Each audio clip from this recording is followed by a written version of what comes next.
Hello and welcome back to Lorehammer. I'm your host, Mark. Yes, that's my intro. Hey, you know what? I hate doing intros. Of all of them, that I think was the worst. But now we know what the lowest bar is. Welcome, Gerald. What's your worst intro that you think you've ever done for a show? To answer that, my very first episode of Grimlore. So that. But also bold of you to assume that there was a bar. Yes.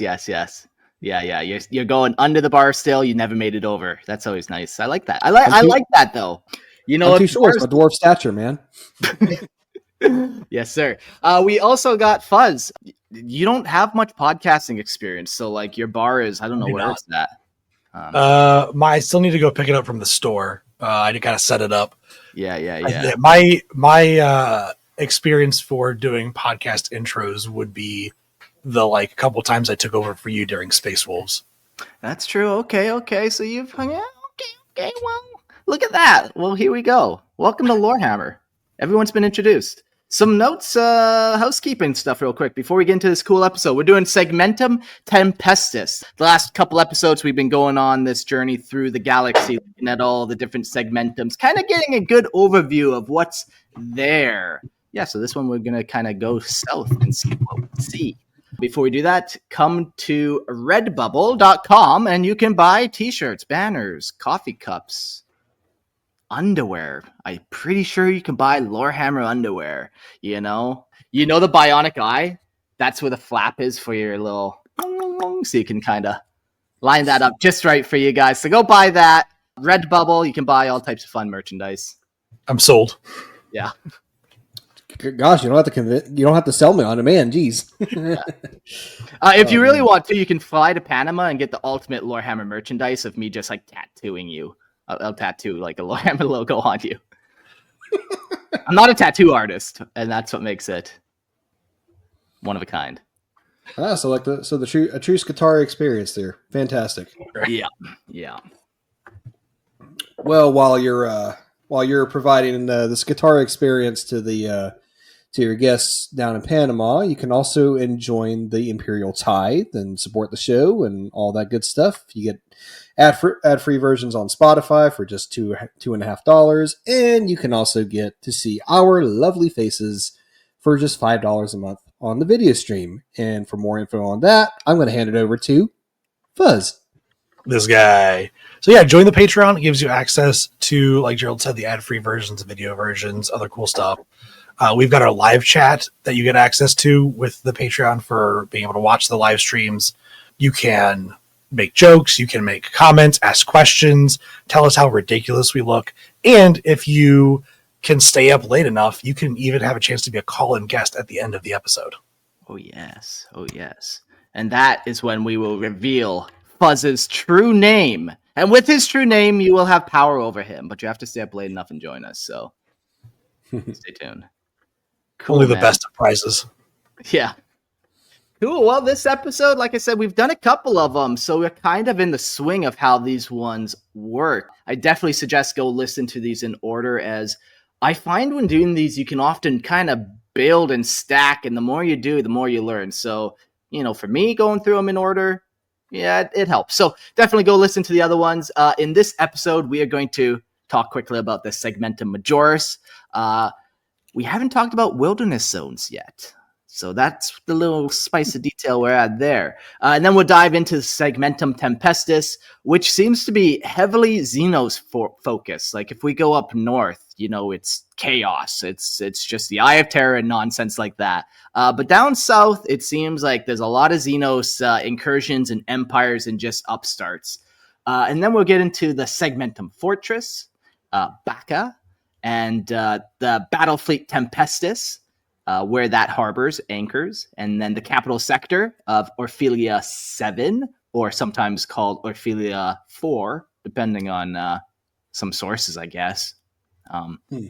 Yeah, somebody messed up, I guess, at one point, and people were pissed off online. Like, these are the same planets! I went down a Reddit trail. Maybe you can go find yourself on the same Reddit trail if you want. Then we'll talk about some other celestial objects found in this, and kind of get a nice little broad overview of the Segmentum Tempestus. One thing to note on this episode is we aren't doing any redistricting, no redrawing of maps. So where the other ones, it was very obvious something needed to be done with the Great Rift. And some of the stuff said there wasn't canon. Like, I was nominating sectors that I nominated. Doesn't mean Gilliman thinks it's to be the case. But this episode is actually all the way it should to be. So, you can look forward to that kind of stuff, that it's not just my mad ramblings. Well, and as far as the arguments are concerned over the planet Ophelia 7 or 4, I mean, that just sounds like shitty administratum work, so not your fault. Yeah, exactly. It's easy to mess up that too, especially when it's in Roman numerals too. Then it's like, what are we doing, man? You're going backwards with numbers. That makes me think of the Lehman Russ joke. If anyone wants to hear that Lehman Russ joke, go back to the Space Wolves episode where I talk about it. All right, well, let's dive into the Segmentum Majoris. We'll find out a little bit more. All right. Let's start this off here. Each segmentum is sundered into countless sectors. Their measure bends to stellar density and local decree. A single sector may encompass 7 million cubic light years, a domain as wide as a cube 200 light years across. And for those that can't fathom how big that actually is, don't worry, neither can I. Bigger I'm than sure 100. neither does GW. Exactly. And we actually have a map of the segmentum if Mark would like to pull it up now. Oh, yes. Yeah. There we go. It's been cool over the years, man. We've had so many different galactic maps. And not only that, we get all the faction maps that you can overlay. Going through all these, somebody has been working on this grand project. I wish I remembered who it was, and another Reddit trail. But basically, it was compiling every map onto like some type of map quest type thing and laying out every planet that's ever been marked. So if you're really looking at maps and cartography and geography, I guess, whatever, you can go down some map questing trails, I guess. It's fun. So I'm imagining map questing of the 40K galaxy, go into Street View, there's a demon screaming at the Google card driving by taking pictures. I like it. Yeah, I know that. Yeah, Joe's pulling up a couple other maps, and man, it's scattered, and like, whew, that's a lot of, you can zoom in, that's a lot of planets. So cool. Yep, that's the Segmentum Tempestus right there. We got zoomed in. So we'll just kind of leave it right there. Yeah, when doing the notes and stuff, I was looking at the maps of this and like looking at which places would make good fortresses, where all the existing fortresses were and all that kind of stuff. It was really fun. Like, it's cool that there's that much detail. Every now and again, my wife's like, how are you still talking about 40K? I'm like, I don't know, man. It's endless. Like, somebody keeps spawning this shit and I'll keep reading it. Like, there's so much stuff. Because there's just so much stuff about it. There's just like a little bit of everything for everybody. Yeah. Anyways, back to the notes. Sectors fracture further into subsectors, often holding between 2 and 8 star systems within a span of 10 light years. Some hold more, others but a single flame. This scale is bound by the reach of the Navis Imperialis, whose ships carve patrols through the treacherous warp. As subsectors are defined by worlds and not empty voids, innumerable systems within each sector remain unbound to any other.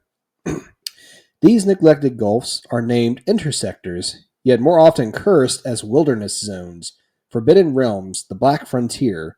Such voids may hold nebula of dust and gas, alien dominions, dead systems, and unmarked worlds or spheres unfit for mortal life. Yeah, I really like that where it talks about like the Navis Imperialis, the ships carving the pass through the warp, and like that's kind of what defines these sectors that they're going through, and these safe warp routes almost is what separates everything. Yeah, or like you find like a very you find like a shortcut where it's like a quick warp route, but the current of the warp is super like tumultuous. But you get there, you could risk it if you want. Yeah. Or you could kind of stick to the more like easy currents that like you want your trading ships to be on, and like you don't want them getting lost. Yeah, carve up the galaxy, make a couple different sectors. The wilderness space, so we haven't really talked about that, but yeah, there's a lot of space in between everything. Like the galaxy isn't perfectly laid out. There's not like one planet every square mile or whatever. There's a lot of space in space. There's a lot of space in space, and it's random too. And you almost got that spiral in the galaxy, but even that's still pretty random. So the wilderness zones are what's kind of everything in between. Yeah. So the wilderness space. You said something, Gerald? Oh yes, it's like you can see in this map right here, like you can see where you're probably gonna have a higher density of like planets or whatnot with like how the arms are laid out, and then where that would make sense. A little bit lighter.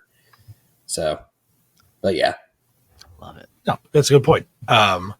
So the wilderness space is the accursed name given by the Imperium of Man to those fathomless gulfs of the galaxy and beyond that remain uncharted, unbound, and unbroken by the Emperor's will. There are countless reasons why vast regions endure in shadow, even in the dying centuries of the 41st millennium. The galaxy itself is an endless crucible, a scale beyond comprehension, and though humanity has endured almost 40 millennia of conquest, there remain abysses unclaimed and voids unpierced. Ever the bane is the warp, for mankind is shackled to the Imperium for its swift passage, forced to sail the sea of souls, and can only march where the tides do not devour. Like a storm-wracked sea, the warp writhes with currents, eddies, and tempests, sealing entire realms from Imperial reach. When the ruinous powers ascend, their hateful tides swell into rifts and storms. The maelstrom, the ancient ruin storm, the great rift itself, sundering segmentum from segmentum and casting humanity into darkness. Other forsaken regions, such as the Halo stars, are branded barren of resource and hope. Their worlds too hostile or hollow to warrant Imperial dominion. Explorators turn aside, and even rogue traders, ever hungry for profit, spurn the journey into such bleakness. And still there lie the distant fringes, far flung beyond the Astronomicon's holy light, cut from the Emperor's guiding blaze. Navigators recoil in dread, for to enter such silence is to surrender to eternal damnation, lost adrift within the warp's hunger forever. That's intense. That's bad. Yeah. You don't want to go there. No, you don't want to go there, man. And while you're lost adrift forever, you're also getting chased by demons that want to eat your soul. So that's nice. Yeah. We're talking about kind of like the energy of the warp and riding the currents and stuff. And in this, it kind of mentioned, those currents aren't stable, man. There's always new warp rifts popping up or new warp routes going haywire or whatever.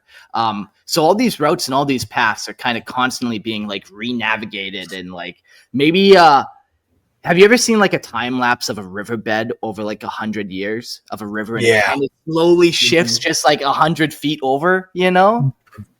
So that kind of stuff is happening all the time with all these kind of warp channels, these warp routes. Yeah, and it sounds like it also, like, some of it is just that there's areas that the warp routes kind of block off. You can't get through them. Like, imagine, like, an island, surrounded by, like, whirlpools, or just an island surrounded by, like, a current and reefs, and you just can't get to it. So it's like, what's over there? I'm sure there's some explorers that, like, are really curious and want to try it, but just the dangers of the warp, and I'm sure xenos and everything is very, very high. Yeah. So you can break wilderness space into 4 very loose categories. If you've attended Imperial Navis Academy, such as I have, you would have learned this. The 4 are unclaimed, sealed, deemed barren, and beyond the Astronomicon. So unclaimed is just the servants of the throne have yet to bear his light into these forsaken reaches. So, beyond the Milky Way, that's just unclaimed. We'll get there. The Emperor will get there, don't worry. Then we got sealed. Vast tracts of the galaxy are drowned beneath raging warp storms and stellar wounds, denying Imperial advance. Yeah, so that's, the Maelstrom, the Cicatrix Maledictum now. Like, there's just so much just sealed off now. Oh, look, that's a sweet image. That was an image from the 10th edition trailer of the galaxy being ripped in half. Cool. Yeah.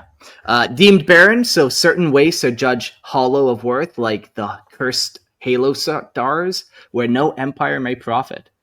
And the final kind of loose category is beyond the Astronomicon. There lies the gulf where the Emperor's beacon fails to shine. The navigators dare not tread lest they vanish into eternity, like we kind of mentioned. So maybe the outside the galaxy is not mankind's quite yet. Yeah. I like that, like, unclaimed. You could even think about, like, the Great Crusade as the whole galaxy was wilderness space at that time, just because the Emperor and they hadn't re-expanded out there. So that, just a way to think about that is just it's, quote unquote normal worlds that just haven't been brought back into the fold. Yeah. Yeah, I like that kind of, 30K, it's all wilderness, and they're just going out on this. Like, who knows what you're going to find, man? For real. So would sealed be, like, also worlds and systems that were, like, sucked into the warp rifts? Yeah, I could imagine. Or they're just cut. They're in real space, but just they're, like, cut off completely by, like, those warp rifts and everything. Yeah, I think. These are loose categories we learned, so I don't know if I have the best answer for you, unfortunately. We'll have to message your professors from the Navis Imperialis school. I will. Okay, I'll get right on it. They're so helpful with these kind of questions too. So. All right. I guess we're going into an overview, a little bit more about the Segmentum Tempestus. Ooh, we got a quote here. Let's see. All right. Put not your trust in ships because ships fail. Put not your trust in guns because guns fall silent. Put not your trust in men because men break. Put your trust in the Emperor because he is the salvation of mankind. In nomine Patria et Filius et Imperialis. Amen. Amen. Yeah, nice quote. Yeah. Oh, and it was an epistle to the McCragans. So, all right. The Segmentum Tempestus is one of the 5 vast dominions of Imperial space, cast in the galactic south beyond the Segmentum Solar. The hammer of the Navis Imperialis is raised here, while its fortress and battle fleet command anchored upon the war world of Bacca. Though spared the constant tides of chaos pouring from the Eye of Terror or the Maelstrom, Segmentum Tempestus bleeds beneath endless predations of the xenos, who strike like carrion beasts against humanity's bastions. It is here that the Octavius War rages, a nightmarish clash where Orks and Tyranids slaughter one another in numbers beyond counting, with the Imperium caught ever between. Octavius War, I think is what the notes meant to say. Yeah, so, I think you might be right. Yeah. Ophelia 7 or 4 endures as the oldest of the cardinal worlds, its holiness surpassed only by Terra itself. The planet is consecrated wholly to the Emperor's worship, a shrine world far removed from Terra's light, blazing faith from the galactic south. Oh, I do declare the south, you say. Yeah, the south, it's just full of kind of xenos, infested with orcs, some of the biggest orc empires. There's been some massive Tyranid fleets in that area, and then a bunch of just gene stealer cults are popping up all over the place just before the advance. At one point, I forget which edition, but there's like this kind of push of like, from south and underneath the galactic plane, Leviathan is coming directly for Sol and Terror itself. So yeah, you kind of get this like brooding kind of Xenos area down here. I actually just saw an image of a Tyranid map. I'm going to have to relocate it, but yeah. And I think, here it is. Let me blow it up. Blow it up. Pull it up, Gerald. Pull it up now, quickly. Blow up all the Tyranids, please, yes. Okay, here we go. Tyranid map. Oh, cool. Yeah, that's... it looks like... Yep, that's Leviathan coming up literally from the bottom. Mm-hmm. Oh, yeah. So you got like Kraken and Behemoth coming in from like Ultima Segmentum that we talked about. It looks like oh, here we go. High Fleet Ouroboros from the north. All And from one side, then- though. So yep, far. and then there's Leviathan coming in from in Tempestus.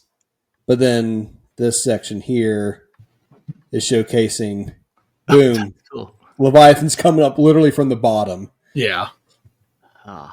Yeah. So we're just being surrounded on all sides. Yeah. It's only coming from one side, but every side on that all sides. Mm-hmm. So many high terrifying fleets. thought. Yeah. Very, very terrifying to look at that map, man. Like, just imagine if you were actually like in this world and you're like, what the fuck?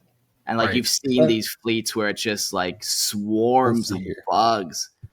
Here's another terrifying image to look at. All the Awakening Dynasties. I was looking at that one too, yeah. Very Yeah, good. it looks like there's like 1, 2, 3, at least 3 in Tempestus. But I think that's what I'm looking at. So, Yeah, it seemed to be a focus on like Orks, Tyranids, and Necron, with the big 3 kind of xenos they were talking about coming up in the Tempestus zone. yeah, I don't think the Tau have made it this far over. Tau space is like I think that's all in the Ultima here. Segmentum. Yeah, Tau space is like right roughly here, and that's it.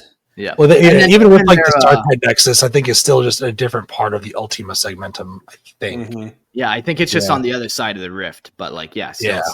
same place. So, yeah. Mm-hmm. All right. So speaking of those dirty, filthy, sexy Xenos, the Segmentum Tempestus, spared much of the relentless horrors of the Eye of Terror and the maelstroms of chaos, has long been a hunting ground for Xenos seeking to carve a foothold in Imperial space. With the Imperium's vigilance stretched across more chaotic sectors, alien raiders, cunning pirate clans, and hidden enclaves of hostile species exploit the vast emptiness of the Tempestus void.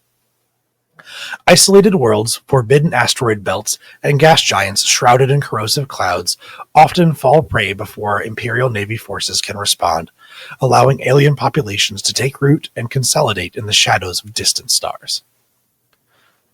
So yeah, there's just like so much, like you saw about wilderness space, there's just so much that, that the Imperial Navy can't reply to fast enough that they can gain these footholds, they can start these empires.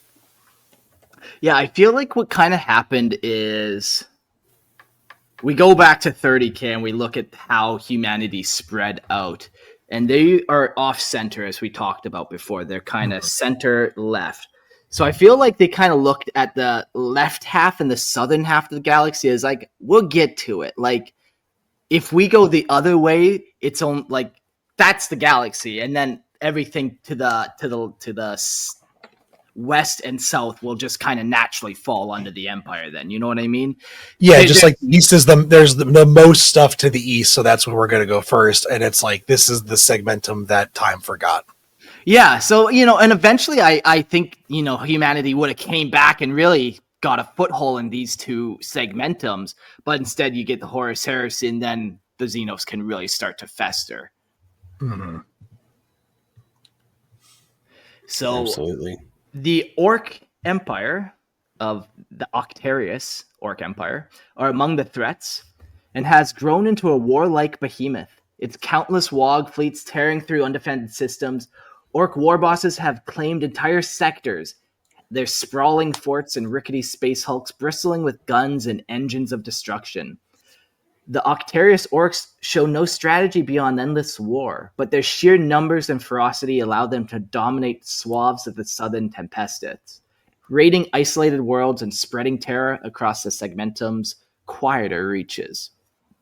We, I think it was episode 104, we did this kind of episode on the Octavius War, and it was kind of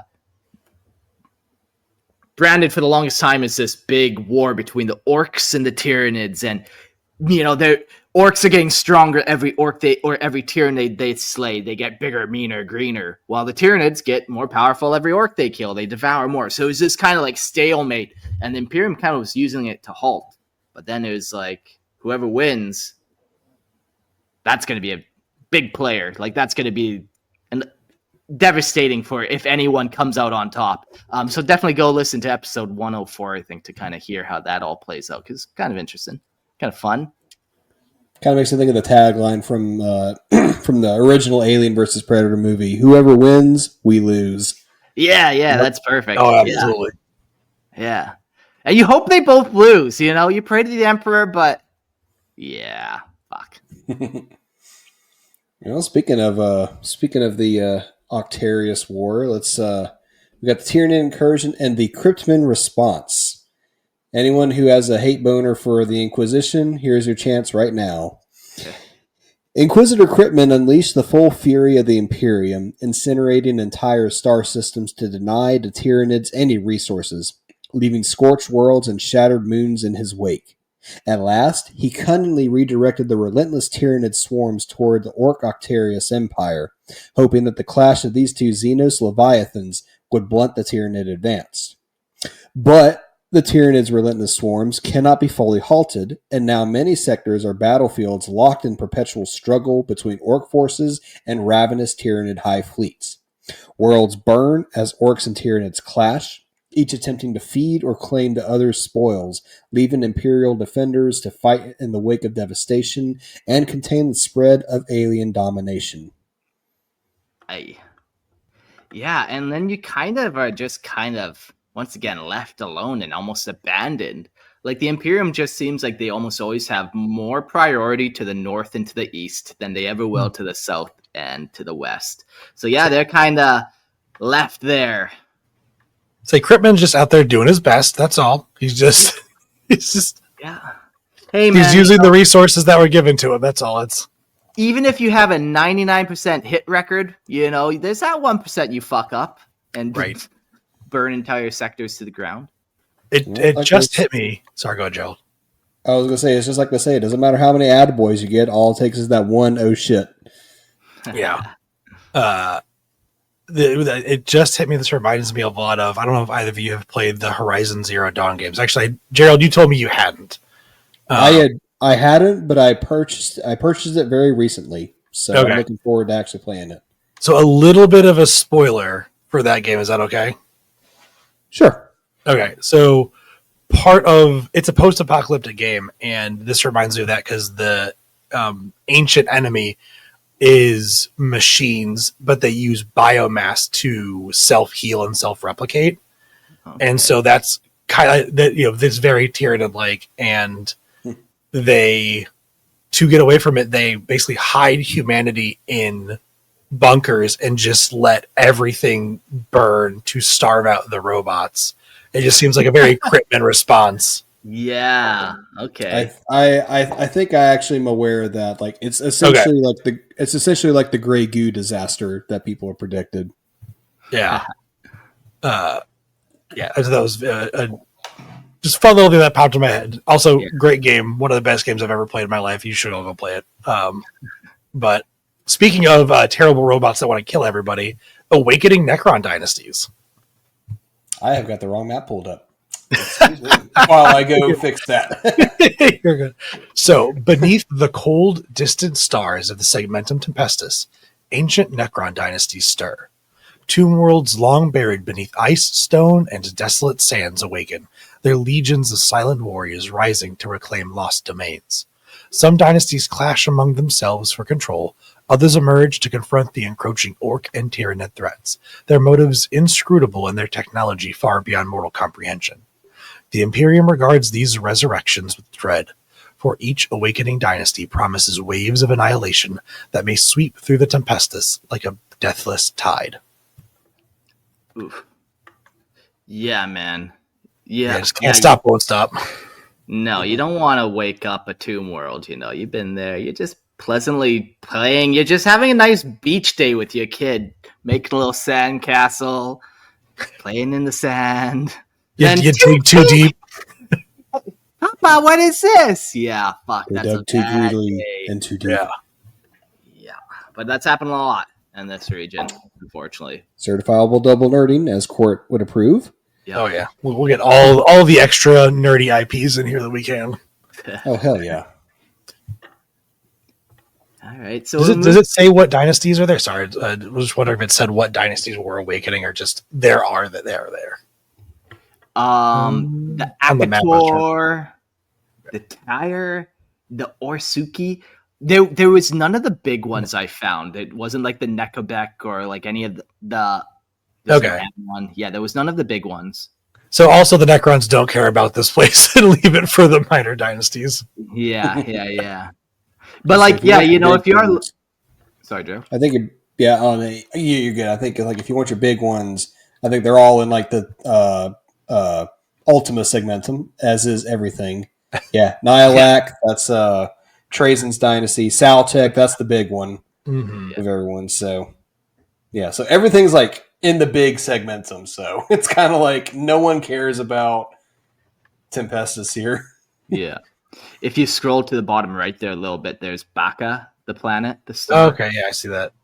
Yeah. That's their Segmentum fortress.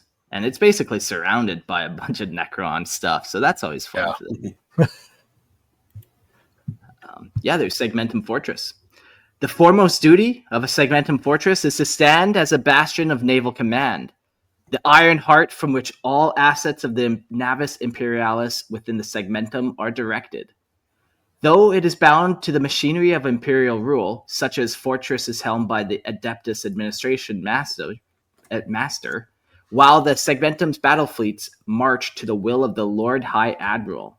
These exalted warlords, their authority carved in blood and oath, may even claim a seat upon the Senatorum Imperialis of Terra itself. Baka, once a mining world, carved hollow by endless toil. Carved hollow, yes. All right. It's renowned across the galaxy for its titanic shipyards, which have birthed vessels of war for the Imperium since the Great Crusade's dawn in the 30th millennium. Now Baka endures as a Segmentum fortress of Tempestus, its forges and docks ever burning, its fleets ever mustered. From this stronghold, Battlefleet Baka commands resupplies and repairs to the Emperor's armadas, holding the southern reaches against the unending night. A world of fire and youth, Baka was seized in the lost dark age of technology by mankind's wayfarers who claimed its molten riches in the Emperor's name. Sorry, that's a little bit of a misquote. So it was originally found then, but then it was eventually kind of reclaimed. You know, most planets were lost. Humanity spread out. Anyways, its surface is a shattered crust of basalt and granite, blackened rafts adrift upon the endless ocean of living magma. At times, the planet convulses, and the molten fury bursts skyward, hurling pillars of golden flame into the poisoned heavens. The air itself is a weapon, a cauldron of burning toxins, sulfur, ammonia, sodium, and worse, swirling in storms of red rust haze. Colossal crawling engines claw at the convective flows, tearing free the ores, dragging from the abyss. Workers perish in droves. Penitents and heretics are cast into the crucible alike. For though the Emperor may bless repentance, sin can only be purged through pain, as we all know. Black rafts bear the Imperium's fortress planets, sealed citadels of steel and adamantium where ore is broken to the Imperium's will. Heavy laser batteries glare from their bastions, ready to tear meteors from the sky and burn intruders in his wrath. Above this inferno hang the Orbita Manufactura, vast and eternal, where the shipyards of the Segmentum Tempestus forge the fleets of war. What a fucking planet that is. It's just like this. That's cool, yeah. Hollow, but like full of molten that just keeps sprawling up, and you kind of dredge the molten for ores. Yeah, and I like that it's a different kind of fortress world, sort of. Like, when thinking of a fortress world, you might think of something like Cadia, that's like we talked about before, where it's just, staffed with, I guess when you think of like stereotypical military, you've got your shock troops and your militarum and your tanks and everything. Mm-hmm. Where like this fortress world is like a factory, and it can be a fortress world because it puts out just such a massive amount of these powerful naval starships to defend everything. Yeah, like there's no keeps on the planet because Yeah. you would never get to the planet to need it. Like, Yeah. I also like the idea that like the hollowed out, it's been mined just to hell and back, and there just is nothing left on the planet. But I guess like the molten core and the lava going around that they use for the forges and everything. Yeah, you know they bled that thing dry too. Here is probably not backup, but here is a picture of a manufactorum just to give the general vibe of what it probably looks like over there. Because it's got the lava flowing through it. That's really good. Yeah. Mm-hmm. This is why you should pay the money to watch the live stream so you can see these wonderful pictures Gerald has up. Yeah, but for anyone else, I'll engage in some triple nerding for you and paint the image of Mustafar, Qui-Gon. Oh, yeah. Anakin fighting. That's one of those planets where it's like, lava world. Yes! Mine it. We gotta mine the lava with metal buckets. Well, here, let's see here. Mustafa. I also love that it's spelled a little bit differently, but in Japanese, baka basically means like idiot or fool or whatever. And I'm assuming the people on the planet are like, this fucking stupid ass fucking planet. Nice. Dumb planet. Those. And as they then fall into the lava. Fuck. It said there that they're throwing heretics and like criminals and stuff into the lava as a form of punishment. I mean, that's efficient. You're not wasting any resources. I suppose. Not even a bullet. Not even a bullet. There we go. And now we're completing the triple nerding with the image of Mustafar and what it was probably like on backup. Hell yeah. I don't know. I'm also getting like Nocturne vibes too. Sure. A little bit like a little Mordor in there.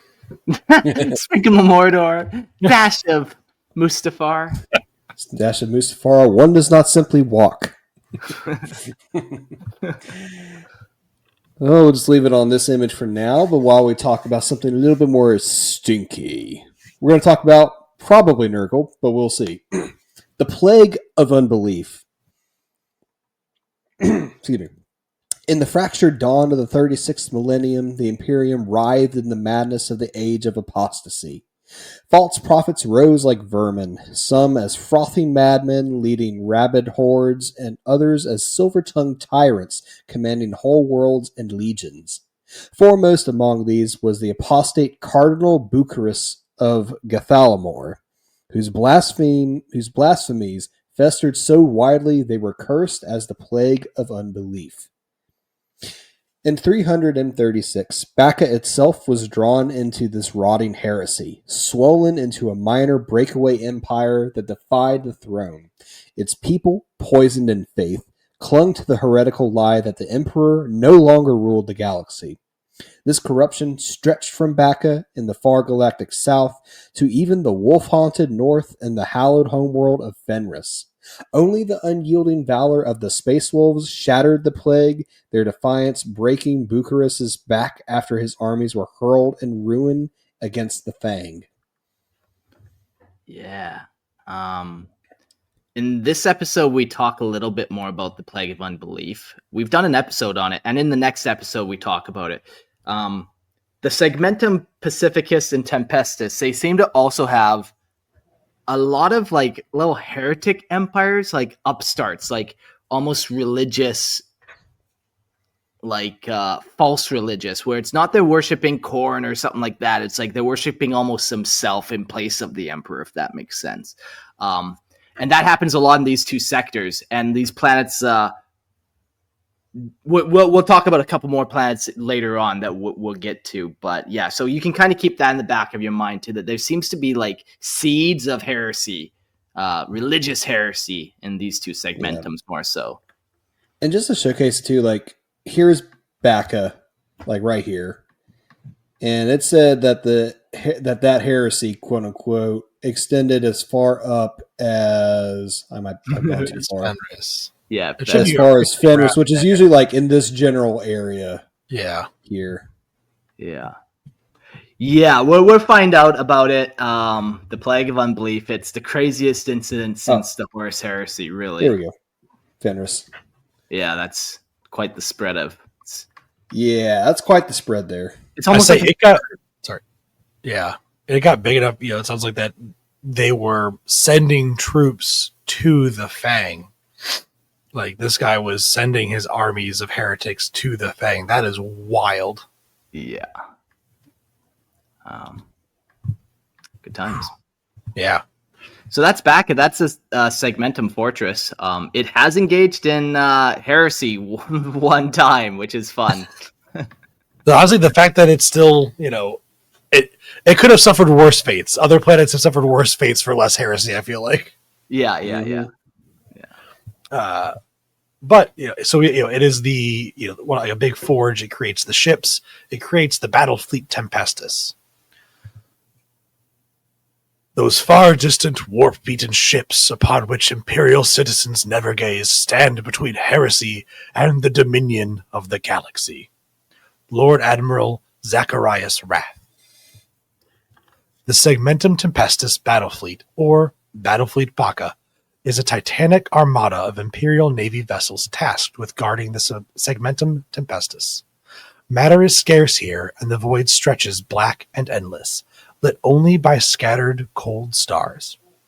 For this reason, Tempestus fleets have long relied on concentrated flotillas and anti-piracy sweeps rather than grand fleet maneuvers, striking swiftly and with unyielding precision. In the 36th millennium, a cadre of Tempestus tacticians, later dubbed the Garrox Prerogative for their base at the Garrox sector, rose to prominence. This young school demanded a revolution in fleet warfare favoring attack craft carriers, proven deadly against pirate swarms. Arrogant and ambitious, the Prerogative seized enough influence to reshape Imperial warship design, commissioning carriers such as the ill-fated Despoiler-class battleships. Their vision clashed with the steadfast Lance Doctrine adherents at Bacca, veteran officers who placed faith in the devastating power of macro cannons over fragile craft wings. Rivalry boiled into civil war, the infamous Garrox incident, Inquisita Classificate Purgata Sacrata Level Sextus. Fleet actions tore across the void, proving the superiority of lance-armed warships. The Prerogative was purged, Garrox was cleansed in fire and ash. Many supporters, consumed by bitterness, fell to heresy and vanished into the warp. Only 3 despoilers were ever completed of 15, each ultimately becoming trader vessels. The catastrophe bred enduring suspicion of attack carriers and Tempestus fleets. Even now, Battlefleet Bacca favors massive gunships, their lance batteries, the hammer of the Emperor's wrath. The Lance Doctrine endures, a reminder that the void respects only power, and that failure in the Emperor's name can spawn ruin eternal. I do like that bit of the void respects only power. That is such a good line. That quote goes hard. Yeah. The Lance Doctrine, pretty cool. We don't really know much of the doctrines of the other fleets. It's fun how they kind of describe each fleet with their own little thing. So yeah, these guys, they like their big guns. And there's a whole like trial by fire rebellion, like another little rebellion in this area where which ship is best? Only one way to find out. Cracks knuckles, let's go to war. And right. Yeah, they do. I love that, like the term Lance Doctrine too. Just thinking of like a medieval knight riding with their lance, just all of that power behind that one concentrated shot to just ruin your week, just absolutely wreck you. It's kind of interesting because when I was young and did not understand what 40K was, I saw like my diagram of several different types of Imperial ships. And I always thought it was kind of weird because why does it look? Because like in my young mind, why does it look like why does the front of the ship look like the front of a railway train? Like why does it have that prow? Like the cowcatcher on the front of it? Yeah. Because when you're going through the warp, you're hitting demons off the front. Right. Just slamming through Tyranids. Yep, and that's also when I learned too. After I got into the hobby, they also like to ram things. Yeah, Hey, you see that, Admiral? You see that ship 10,000 miles away? Ram it! And then it slowly ponders over towards them. Fuck yeah. And it's also very similar to, I think, in the Star Wars galaxy, like the Galactic Empire, like most of their starships like have that triangle wedge shape to it. Apparently, their shipbuilders follow a very similar doctrine where you're essentially concentrating all your firepower forward. And so that's why it has that very distinctive wedge shape of all the Star Destroyers, and also gives like that very intimidating look. Yeah, like Star Wars is interesting because they don't know that space is 3D. They put like a ring of blockades around a planet. They're like, we got the planet. Like now you're telling me they only point their guns forward on the ships. It's cool. It's fun. They don't have a good name like Lance Doctrine though to get away with it. Yeah, just a showcase for if God forbid there's any listeners or watchers out there that doesn't know Star Wars. If you don't know what a Star Destroyer is, this is what it looks like. Mm-hmm. Cool. I got a little note on redrawing maps. When learning about Battlefleet Tempestus, I learned about this little bit of information, and I'll tell you why we need to redraw what I've previously told. But Bacca is the sector naval base closest to the Ultramarine chapter's homeworld of Macragge, even though they aren't in the same segmentum, mostly due to the Ultima segmentum being so massive. And as such, Battlefleet Bacca played a major role in defeating the Tyranid Hive Fleet's behemoth during the First Tyrannic War and at the climactic Battle of Macragge in 745 M41. When the Imperial man first encountered the dire threat of the insidious xenos known as the Tyranids and the Hive Fleet behemoth, the Imperial Navy Segmentum Tempestus High Command ordered the entirety of the Bacca Hive Fleet to help in the valiant defense of the Ultramarine Space Marine chapter, who are being forced back step by step by the tide of alien horrors. Then, just when all appeared lost, the first squadrons of warship from Hive Fleet Bacca began to arrive to take part in the climactic Battle of Macragge. The Imperial Administratum, ever vigilant for opportunities to improve coordination and map the galaxy more efficiently, used the deployment and actions of Battlefleet Bacca as a convenient justification to redraw sector boundaries, breaking down portions of the Segmentum Obscurus and Ultima Segmentum into smaller, more manageable regions to better organize fleet movements and planetary defenses. So yeah, basically that's crazy that they have like a fortress world from another segmentum going like far, like deep into Ultima segmentum space. It's not like Macragg's right on the border. So just we need to break down some stuff, get some more segmentum fortresses, some more fleets going. Really take the galaxy back. No more wilderness zone. Right. I mean, if anything, the Imperial Administratum didn't have enough work, so now they definitely needed those more. They needed more segmentums to manage. Yeah, exactly. Yeah. It's a great job creation program, actually. Got to give those servitors something to do. Yeah. I was going to make an Emma Trump joke, but I'm going to hold it in. So we got a couple different fleet-specific things, special weapons, and a couple notable classes to get into. So, okay. So some special weapons of Battlefleet Bacca. You have the fleet defense turret. Bacca's warships carry heavy turret armaments, for fighter cover is sparse in these dead voids. A Bacca innovation, the fleet defense turret is mounted upon flak vessels, long-ranged and relentless, shielding convoys. It shields convoys from incoming craft and cutting down attackers before they reach the Emperor's warships. Yeah, kind of more into that Lance doctrine. They'd rather put a lot of guns on the ship than put ships on the ship.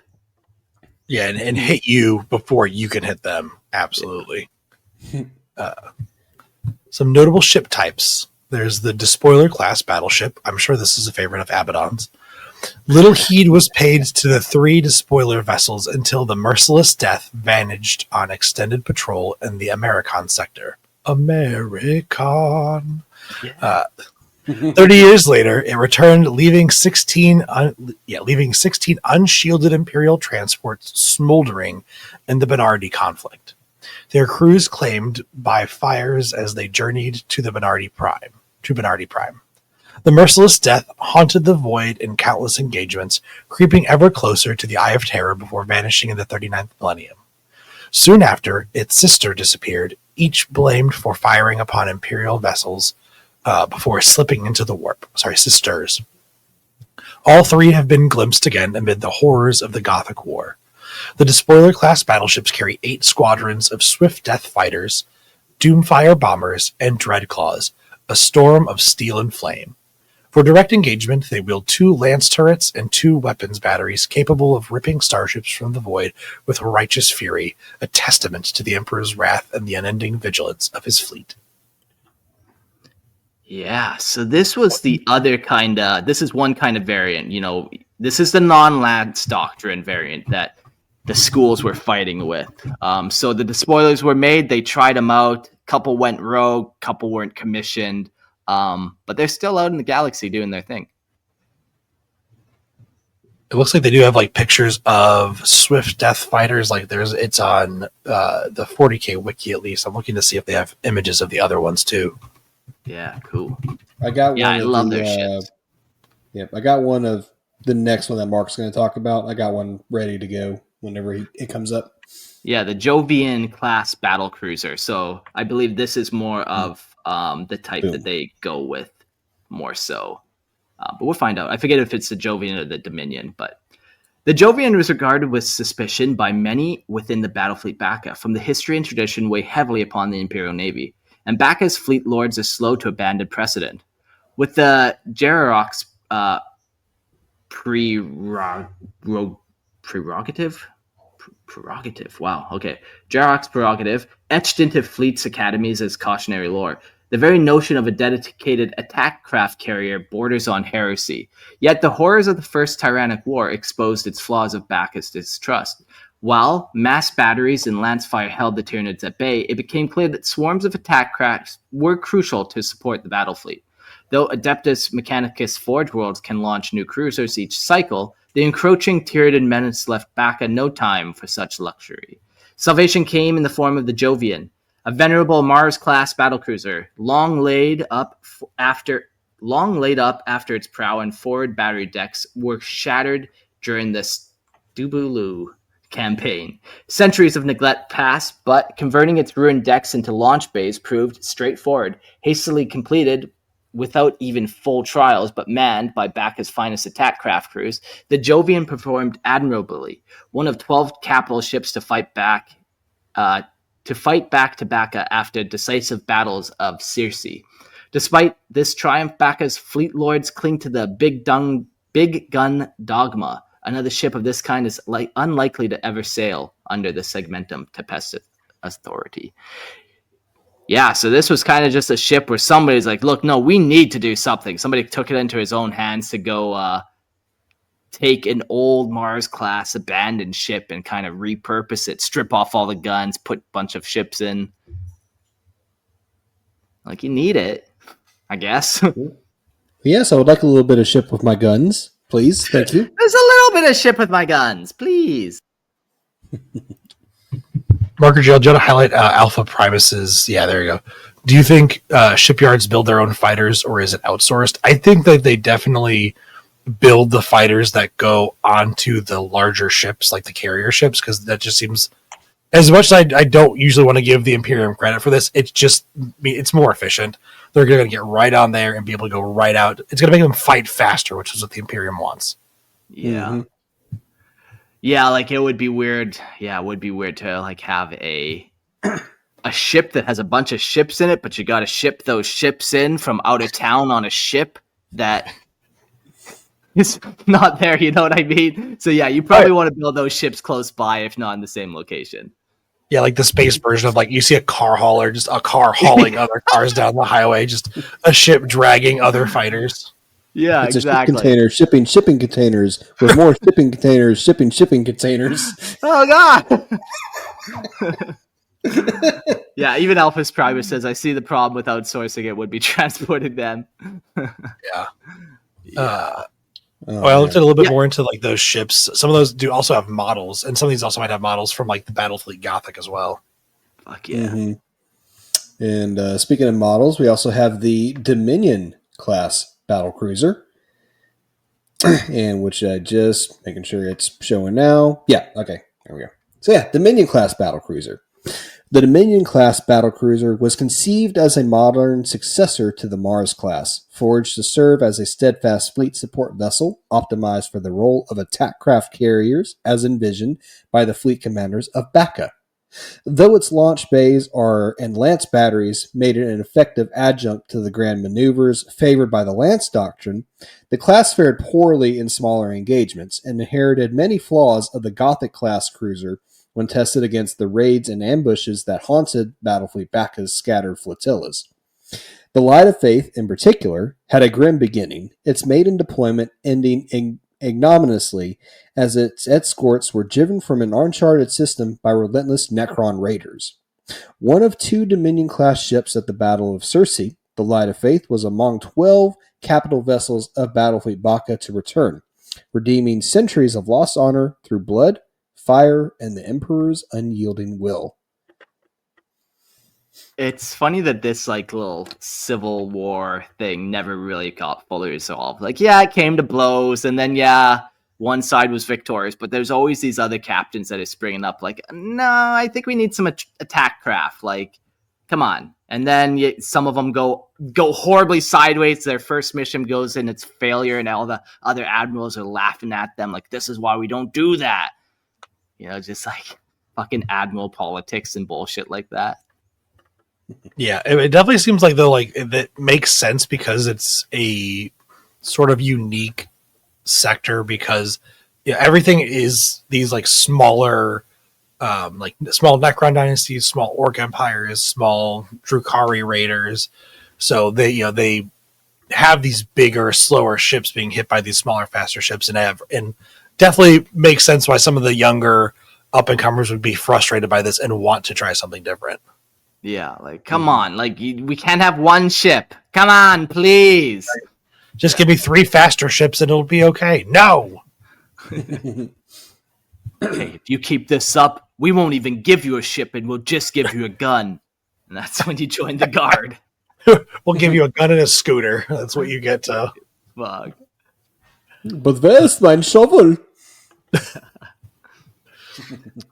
All right, so after the battle fleet, we have the capital sector / system, the Ophelia system. The Ophelia system is an Imperial star system in Segmentum Tempestus, which holds the important shrine world of Ophelia 7. Ophelia 7 is the oldest of the Imperium's cardinal worlds, its sanctity second only to Terra itself in the eyes of the faithful. It is home to the Synod Ministra, and the Adeptus Sororitas Covent Sanctorum, bastions of unwavering devotion and martial piety. Convent Sanctorum. The entire world is consecrated to the Emperor of mankind. His glory manifests in mile-high cathedrals and soaring bell towers, linked by avenues lined with statues of thousands of saints who gave their lives in his service. Beneath the surface, dungeons descend into the planet's bowels where heretics are made to atone. Arco-flagellation, death masking, soul scouring, and the dreaded trial of castigation are but a few of the Emperor-sanctioned horrors that purge the impure. Ophelia 7 was the diocese of Benedict IV as an imperial cardinal before his ascent to the position of ecclesiarch, and is said to have been the wealthiest planet in the human-settled galaxy after Terra and Mars. This made it an ideal world to host the Adeptus Ministorum when Terra became too much of a politically confining force for the ecclesiarchy's hierarchy in the 36th millennium. From the age of ecclesiarch Benedict IV to Gregor XI, Ophelia 7, not Terra, served as the true heart of the Adeptus Ministorum. Even now, it remains a central seat of Ministorum power, a shining fortress of faith and judgment second only to Holy Terra itself. Ooh, yeah. What a crazy place. So this whole planet is just like gold and riches and cathedrals. Yeah, I'm imagining like the Vatican City, the planet. I don't know if either of you or any of our listeners have ever been to Vatican City, but it is tiny and opulent. I have been to Vatican City actually.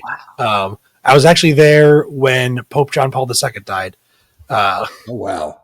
Me and my buddy were joking that, of course, he dies when the atheist and the Jew are visiting the Vatican. Our bad. It was a hit.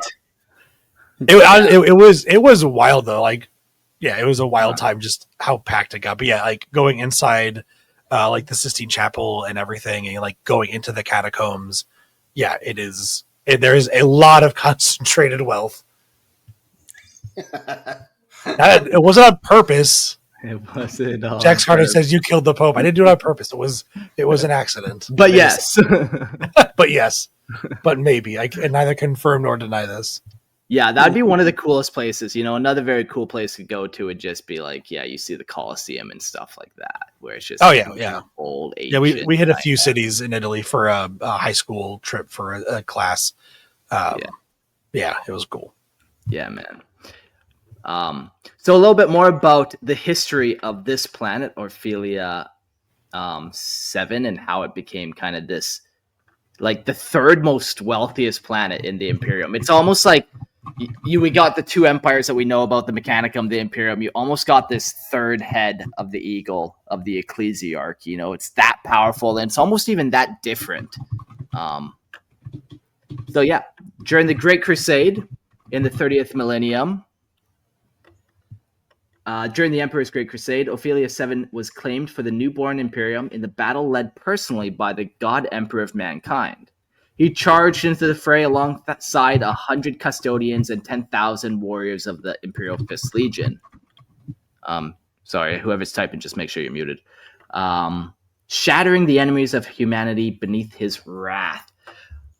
Okay, so great start. Kind of reclaimed by the Emperor himself and his legion, like his custodies, and some Imperial fists, but very cool. So it starts off just like prime spot. The place kind of radiates the Emperor even after he leaves.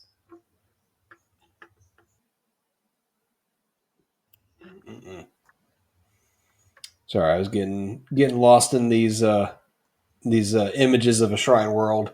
Yeah, paying homage. I get you. Mm-hmm. Yep. Man, there's a seedy underbelly part right there. Yep. Yeah. Let's see here.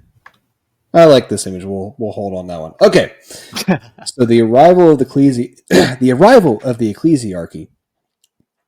Ecclesiarch Benedict IV relocated the full apparatus of the Adeptus Ministorum to Ophelia 7, raising cathedrals across 90,000 Terran square miles and soaring 4 kilometers into the sky. Man, that's just ridiculous. I love it. Love it. Rookie numbers. Build it up. Only the Imperial Palace on Terra rivaled the scale and majesty of the Gothic beacons of these Gothic beacons of faith. 3 factors dictated this choice: Benedict IV's personal devotion, the world's immense wealth, and its isolation from Terra. Distant from the High Lords and other centers of power, its remoteness allowed the ecclesiarchy to gather tithe and influence, while cardinals competed to erect ever more magnificent monuments and purge rival cults, extending imperial orthodoxy across countless systems. And this just brings back to Alpha Primus' comment, the more concentrated the wealth up top, the dirtier it is underneath. So, good call there. Yeah. And if anybody who knows historical Renaissance Italy and the Vatican, a lot of stuff going on there. Yeah, lots a little bit of stuff. Yeah, lots of little things happening for sure. Fun. If you want a more fun experience, just play Assassin's Creed 2, and that tells you all you need to know. 100% historically accurate. And after that, go watch a great history movie, 300. And then after that, continue your homework with watching The Borgias. Yeah. Okay. Departure of the ecclesiarchy. Nearly 3 centuries later, Ecclesiarch Gregor XI returned the Ministorum to Terra, securing its seat across the High Lords of the Senatorum Imperialis. 12 years and vast Ministorum resources were spent restoring the ecclesiarchal palace on Terra. Ophelia 7 remained sacred, its cathedrals and synod ministra enduring as the greatest cardinal world, second only to Terra itself. High Lord Van Dyer and the Age of Apostasy. High Lord Goge Van Dyer seized control of both the Adeptus Ministorum and the Administratum, ruling the Imperium with near absolute power. Van Dyer crushed the cardinals beneath his iron fist, forcing his enemies to flee. They sought sanctuary on Ophelia 7, yet their ship was lost to the warp, swallowed by the Imperium's merciless eddies? Is that what you meant to say, eddies?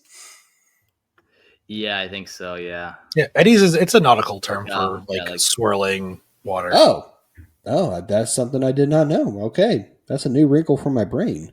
Yeah, get your seaman terms up there, my friend. Reforms of Sebastian Thor. After Van Dyer's reign of blood ended, Sebastian Thor ascended as ecclesiarch. He created the Synod Ministra on Ophelia 7, a bulwark against corruption and overreach. It spread Terra's Holy Synod decrees, defended the Ministorum from internal threats, and housed the Astra Ministra, the administrative corps from the Storm personnel aboard the Imperium starships. Yeah.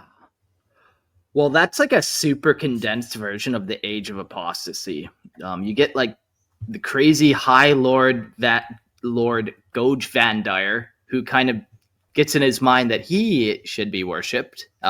Also, he's pretending that he's doing it for the Emperor. The Emperor's chosen him to be worshipped type situation. And yeah, he ends up leading like half the Imperium, as I was saying, like they kind of went all the way down from Bacca all the way up to Fenris, and everything to the west of that like was kind of either upended or, they even went to Terra itself. Like it was a big thing. I forget what episode it was that we did. We talked about all that, but it comes up a whole bunch. But that's a little recap for you. Yeah, there's definitely like at least one, if not more, Age of Apostasy episodes. Yeah, definitely an older Lorehammer one, I know for sure. You talk about Sisters of Battle, you have to talk about this whole era because this is when they're all founded and the whole reason and all that. Lots of stuff happens here. Some great heroes and stuff. Some cool warp storms even happen where it's like, new warp storms, almost divine, disrupt people's movements and kind of make people have to re-navigate or rethink what their empire looks like. So all types of fun stuff. Yeah. Also, it was speaking of learning new worlds, like Gerald learned the term Eddie, synod, I was looking up because I was curious because it kept coming up, is like a gathering of clergy. So like the synod ministra is probably like just their term for the ministry of the clergy. Yeah. All right. So after this, we have the Indominus Crusade, the Battle of Ophelia 7. After Cadia fell in 999 M41 and the 13th Black Crusade left the galaxy sundered by the Great Rift, Ophelia 7 was plunged into chaos. The Cardinal World fell under the tyranny of the Greater Demon, the Tyrant of Blue Flame, a Lord of Change in service to Tzeentch. The Adeptus Sororitas of the Order of Our Martyred Lady resisted with unmatched zeal but faced near annihilation. Only the arrival of the resurrected Primarch Robert Gilliman and the Black Templars of the Indominus Crusade broke the demon's hold. Though the tyrant escaped, Ophelia 7 was liberated at the cost of nearly half the Sororitas' strength, a testament to their courage and the Emperor's relentless justice. Yeah, crazy. During this battle, like this planet actually has a bunch of different orders on it. They do name a bunch, and yeah, a bunch of them get wiped out, destroyed, and all that. It is fun. The Indominus Crusade, we kind of just get these little updates of what happened to all these planets. And yeah, lots of them are not looking well. Yeah, I know in the couple books that I've gotten through, like a couple of 40K books, when the Sororitas show up, it's usually the Order of Our Martyred Lady, like as the main like militant ones. Yeah, and that's the Sisters of Battle you see on the box art, right? The black armor with the red cloth. Yeah, they're one of the Celestine orders. Yeah, I remember reading a little article or whatever. what the numbers of Sisters of Battle must be. You know, there's only probably 1 million Space Marines in the galaxy at any given time. There's 1 trillion Guardsmen at least. But then, yeah, there's probably billions of Sisters of Battle. Like, they're not limited in the same way the Space Marines are. Like they're not as numerous as Guardsmen, but they're definitely way more numerous than Space Marines because they're still just humans. Yeah. Mm-hmm. Oh yeah, definitely in the middle. And they do have all the different kinds too. So you've got your Hospitaliers, you've got your Repentia, you've got your stock standard battle sister. Mm-hmm. Yeah, you even got other branches too, where it's like non-military branches of Sisters of Battle, where they either focus on like charitable work or like healing people, or yeah. I mentioned the Discord, but if anyone wants to read a good sororitas book, one of the first ones I read was Faith and Fire, and it's very good. Okay, that's Tau and Sisters of Battle. No, it's just Sisters of Battle. Well, it's Sisters of Battle like against other humans. Yeah. Oh, I'm thinking of Crisis and Faith, the Farsight book. Okay. Faith and Fire. Yeah, they all kind of blend. There's only so many words to use for all these. And there's so many books. Classic. Okay, well, we're gonna kind of peel back now and look at some notable sectors that kind of give Tempestus its name. The first one we'll talk about is the Caligari sector, and it is a vast and ancient forgotten region on the fringes of the Segmentum Tempestus, filled with the shadow of 100 tainted worlds. It is a sector plagued by the mysterious warp surges, which are smaller but highly unpredictable manifestations of dread warp storms. Far from the guiding light of the Astronomicon and torn apart by foul tempests that can twist reality and cut entire systems for centuries, leaving them ripe for chaos infestation. The Caligari sector is a heaven for heretic and the outlaw, the xenos, and the corrupted. Yeah, cool. Little warp surges. Just little blips of storms that just flick off. And like, that flick might be a decade. And that's quick in the galactic scale of things, even like warp storms. But like, that would fuck up a whole planet, man. If you had to even rethink your space lanes for even 1 year, man, that would be crazy. Mm-hmm. Little warp surges. Cool stuff. When it comes to galactic scale, just like sense of time just kind of goes out the window. Yeah. Whether it's traveling or the warp fucking with everything. Mm-hmm. I remember hearing a story one time about a ship that was traveling through the warp. They pick up a distress beacon, so they go to the location of that distress beacon. There is nothing there when they get to it. But then all of a sudden, they are ambushed and raided by chaos vehicles or by chaos ships. So then they send out a distress beacon, and then they realize a ship is coming to their aid.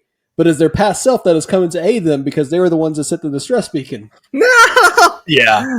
It also reminds me one of the episodes of Hammer Bolter on Warhammer TV is a bunch of like Nurgle Marines, Plague Marines going Plague Song. Yeah, when they go into assault a Astropathic Choir stronghold, and to basically like to get through the door, they've already rotted the door from the inside when they get in, because the song from the Astropathic Choir goes like back in time and corrupts itself, and it's really fucking weird. It's really cool, but it's really weird. Cool. It's like they just translated out of the warp to assault this, and then like this massive Imperial fleet is there to meet them. But then like I think like one of the Plague Lords and whatnot is just like, just wait, and then all of a sudden you see all the Imperial ships just like rot from the inside out of nowhere. Yeah, because that rot was catching up to itself because it went back in time, like what Fuzz was talking about. And that's what let them get through to get the rot back. It's makes its own nasty, vile cycle of filth and nurgleness. Such a really good episode, but it is a really good episode. Yeah, really disgusting episode. If anyone wants to see it, I will. I'll mention on the Discord where Nah. Don't want to get Lorehammer Legal involved. Anyways, enough about nurgliness that makes me want to vomit in my mouth. Let's talk about the Orpheus sector. The Orpheus sector was a sector imperialis of the Segmentum Tempestus. This fortress realm had endured for nearly 4,000 years against the ravages of the Orc and the predations of the Eldar, because you can't always forget the knife ears there. The destruction of civil war and the malevolence of chaos would yet prove to be as defenseless as a newborn before the horror of what was to come, the Necron Maynarch dynasty. Awakened from their slumber, this malevolent and sinister Necrontyr dynasty was known for its savagery and malice. Emerging from their millennia-long stasis sleep, the Maynarch pursued their unnatural lust of destruction and bloodshed. After years of probing and study, eventually this Necron dynasty first made contact with the Imperium in the Orpheus sector, which resulted in the ongoing Orphean War. Despite this mobilization of the sector's Imperial Navy Battlefleet Orpheus, multiple Imperial Guardsmen Regiment, and local planetary defense forces, it was still not enough to halt the Xenos onslaught. Even with the help of multiple Space Marine chapters, including the Minotaurs, Marauders, Nemesis chapter, Red Seraphs, and the Angels Revenant, was not enough to stem the Necron tide.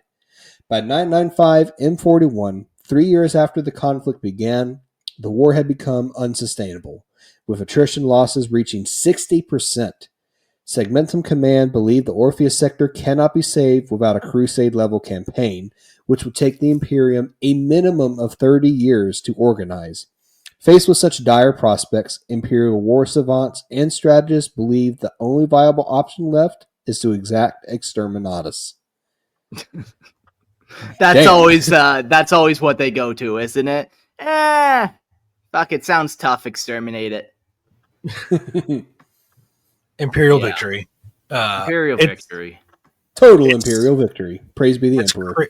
It's crazy that this, smaller Necron dynasty, because like we look at the map, earlier, all of the Necron dynasties in the Tempestus segmentum are on the smaller scale compared to like the ones in the Ultima segmentum. Yeah. And that it's able to do this much damage against especially all those Space Marine chapters, plus all the other firepower thrown at them. Yeah. I mean, Necrons are pretty tough to begin with. But it sounds like this particular dynasty was like particularly vicious. Yeah, I wonder if they've got like a higher than average propensity for becoming the like fucking flesh wearing Necrons whose name is escaping me now. Yeah, the flayed ones. Yeah, flayed ones. I wonder if they've got like a higher than average flayed one count because they love the bloodshed and everything so much more. I'm with it, yeah. I like it. Canon. It's canonized now. It's canon. You heard it here, folks. So the next thing that's canon is the Dark Marches. The Dark Marches lie at the very borders of the segmentum and are spread in an arcing band across the borders of the Veiled region. Consisting of some of the oldest planetary systems within the entire galaxy, the Dark Marches were amongst the last regions of the segmentum to be absorbed by the Imperium, as they were only conquered and colonized after the Age of Apostasy during the Dark Marches crusade of the 36th millennium. I like that little bit, as that they're the oldest planetary systems within the entire galaxy because they're on the fringes of the disk. They're just some of the farthest out, and you think of as the galaxy spirals, the galaxy is expanding, and so it makes sense that these are some of the oldest worlds, potentially, some of the oldest Xenos inhabited worlds as well in the galaxy. Yeah, interesting as it kind of spins out. Yeah, I see what you're saying. Yeah, and then there's also just not as much reason to go out that far as these kind of get more spaced out and less dense. Every jump to the next plot over becomes that much more difficult. So. Right, it's galactic bumfuck nowhere. Yeah. The next region is the Veiled region, and it is a vast, unmapped region of wilderness space in the Segmentum Tempestus that consists of dense nebula and newborn stars. As a result, this area of space is afflicted by high concentrations of ionizing radiation, various space-time anomalies, and a heavy cloak of stellar dust that makes the region very difficult to penetrate with the use of Imperial sensing technologies, hence the name. The great expanse of the Veiled region is known to be the home of Orc freebooters and Xenos mercenaries, as well as many Imperial traders seeking lucrative new routes and unexplored planets. The Veiled region is also populated by a large number of Necron dynasties. Of course, yeah. This area loves Necron dynasties. I wonder, maybe while I'm thinking about, I wonder where the original Necron homeworld is on the galactic map, if we know such a thing. That's a good question. Like, did they kind of spawn from the south and go up, you know? Because it kind of almost gives me that vibe. Though not much known is known to the Imperium, the inhabited worlds in the Veiled region are also known to have greatly suffered at the hands of the Khorne berserkers of the World Eaters Traitor Legion. So, yeah, just kind of this cool area. Oftentimes we talk about Dark Elder only being in Cormora, but you also get tons of spots like this where it's like pirates are just going to make their homes in these kind of underbelly areas that are hard to get to, kind of protected, and once you're there, you kind of got like freedom to do what you want.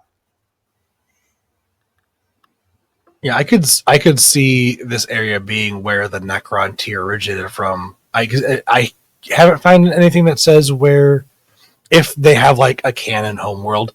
It just says that the planet's origin, or the planet of origin, was barren and radiation blasted, making it incredibly hostile to life.